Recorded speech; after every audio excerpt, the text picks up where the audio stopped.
Come on, Eric, wake up. You can't sleep all day. Clear the dishes off the table.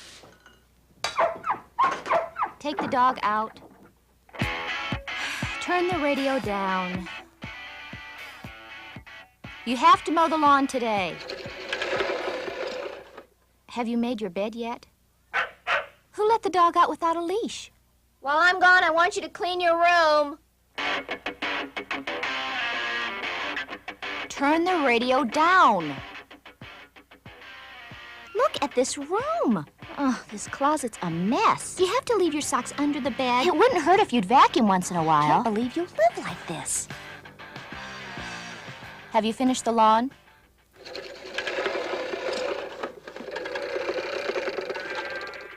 Are you still seeing that Harvey friend of yours? You can eat when the lawn's done. Why don't you iron it yourself? Turn the radio down. Get off the phone now. I don't care if everyone else is going. You've been in the bathroom long enough. Turn off the radio and get to sleep. Another day gone, and I never told him I love you.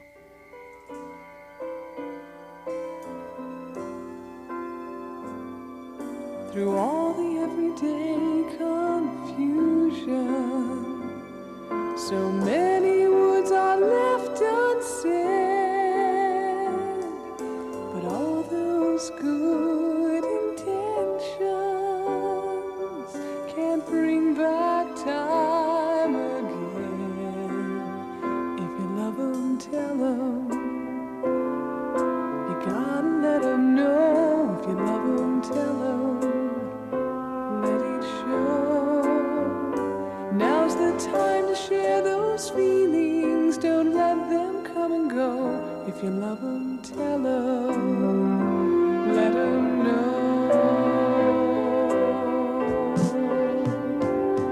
There's magic in the words, I love you. Don't keep them buried deep inside.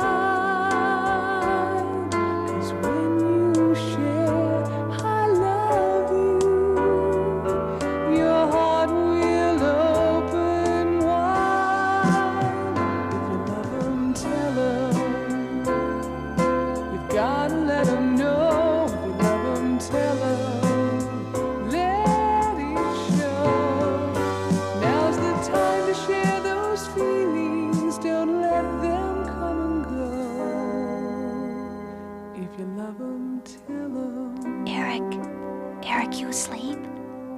Sorry. I just want to say, I love you. Let 'em know. If you love them, tell them. A phrase you may have heard as part of a series of national public service announcements called Homefront. These messages about family life were produced by the Church of Jesus Christ of Latter-day Saints to help solidify marriages and strengthen the home. And now we're proud to present the best of Homefront.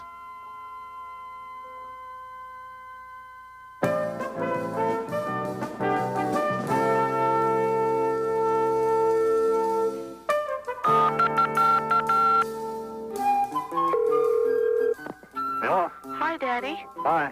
I just called you to say that I love you and I appreciate everything that you do. Who is this? Hello. Hi, Mom. Hi, how are you? All right. Good. Well, I just called to say I love you. Clayton? Huh? How come? If you're not used to hearing it, then you must not be used to saying it. If you love them, tell them. I know a lot of times I don't show that I really love you, and I wanted to call you and let you know. Oh, thank you, dear. I just don't feel like I express my feelings for my parents and... A thought from the Church of Jesus Christ of Latter-day Saints, the Mormons. How do you say I love you to a teenager? Oh, believe me, it's not easy. Hi, Dad. Hi, Steve. You've got to find just the right moment, and so I made this plan.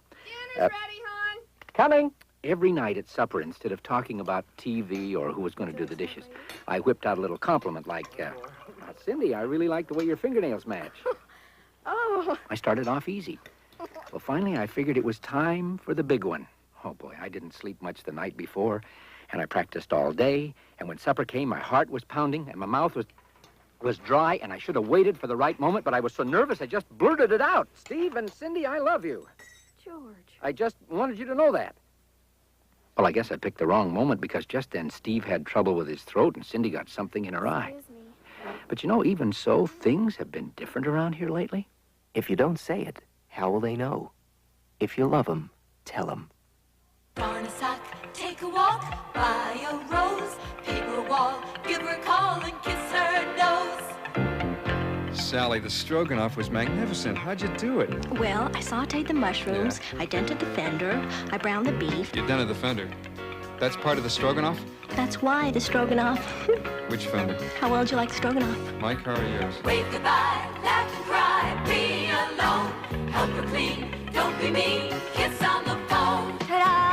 Wow, would you look at that cake? I forgot your birthday? Nope. The dog had a litter. No. Sally, we've celebrated Millard Fillmore's birthday, and we had a farewell party for daylight savings time, but I forget what this one's for. This is to celebrate that I love you, and you love me, and we have each other, and it's Thursday, that's all. Marriage is no big thing.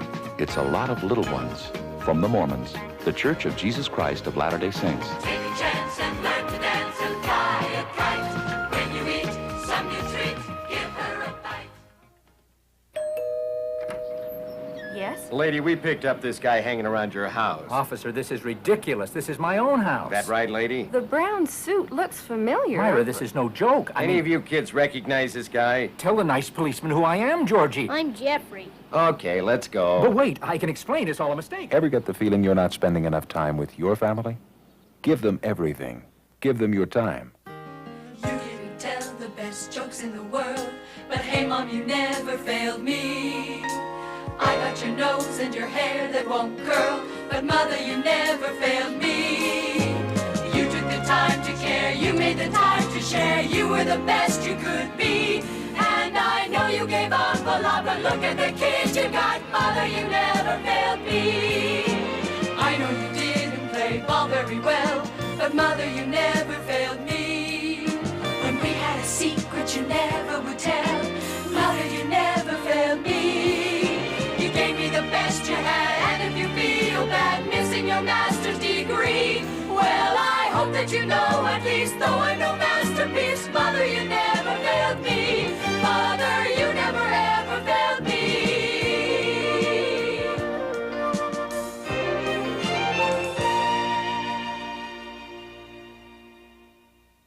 Well, sis, where do we start? I don't know. Is there anything you'd like to keep?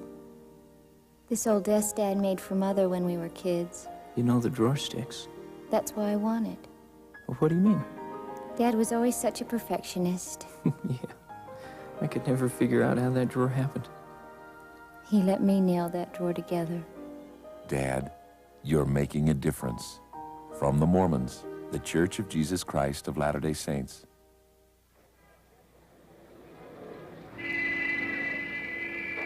I grew up in a tough neighborhood in New York. I'm a survivor. I work a cab in Manhattan, so you know I've seen it all. When my wife, she was pregnant with our first, she made me take these Lamaze classes, so, you know, I know what was happening. When she went into labor, and I took her to the hospital, I remember thinking I finally have a good reason to be rushing through this traffic. I was there for the delivery, and it was something. But there was a quiet moment just after that I'll never forget. It was our first night back from the hospital. My wife, she asked me to take the baby. I was a little nervous, the baby being so tiny, but as I held that little girl, our little girl, and thought of all my wife had been through to bring her into this world, and then as I watched that sweet little face, I had a swell of emotion. I can't tell you the love I felt. I didn't know I had that in me.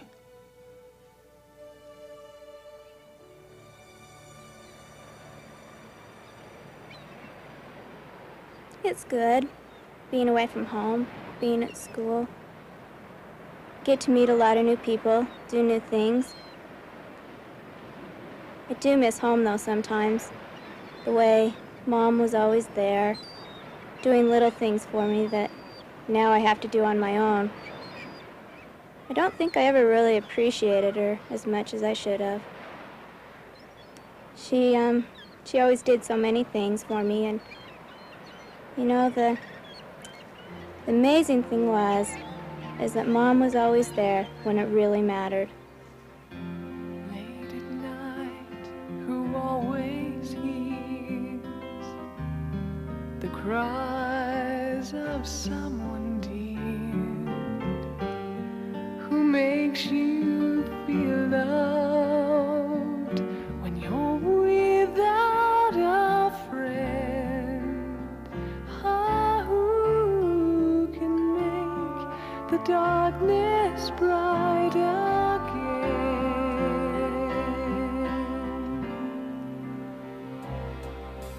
And who will listen to the words no one else has time for?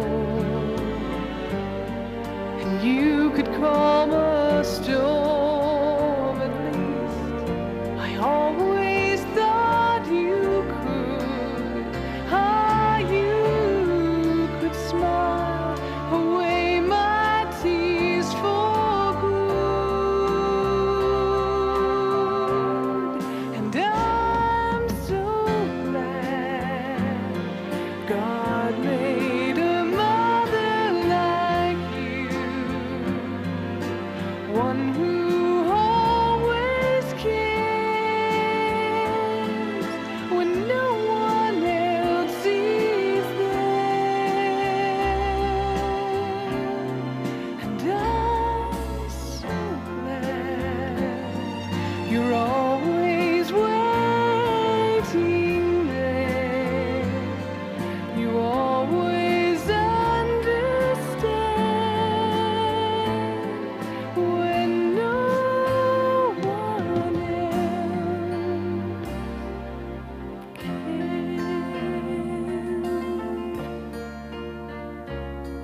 When no one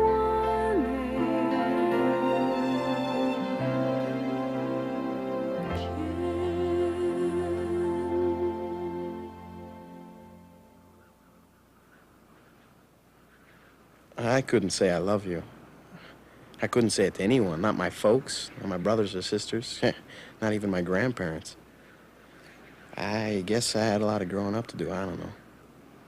Maybe it was because I didn't feel anything. It was like I was numb or something. Well, last spring, this flood hit our neighborhood. I mean, the house up the street slid halfway down the mountain. Well, anyway, I was in church when it happened. Our bishop came into our Sunday school class and said that church was excused and we were all supposed to go get our grubbies and go downtown and help. All at once, everybody's helping. I mean, really helping each other, and I'm helping too. I think for the first time in my life, I really helped somebody else. I don't know, I guess something clicked inside me. And I remember all those Sunday school lessons came home, and for the first time in my life, I'm really thinking about the Savior and what he did and what he taught and how he lived. And I think I'm beginning to understand what love is for the first time.